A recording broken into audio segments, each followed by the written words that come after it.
Hello friend, welcome to my channel. Friend, देख सकते हो ये मोटर हमारा ख़राब हो गया था।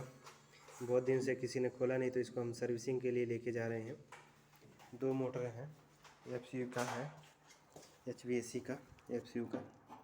तो ये अभी हम इसको रिपेयरिंग करेंगे और थोड़ा सर्विस भी करेंगे इसका। देख सकते हैं ब्लोअर का क्या हाल है, बहुत गंदा हो गया है। अगर वीडियो अच्छा लगे एक लाइक और चैनल को सब्सक्राइब जरूर करें। मिलते हैं नेक्स्ट वीडियो में। Thank you.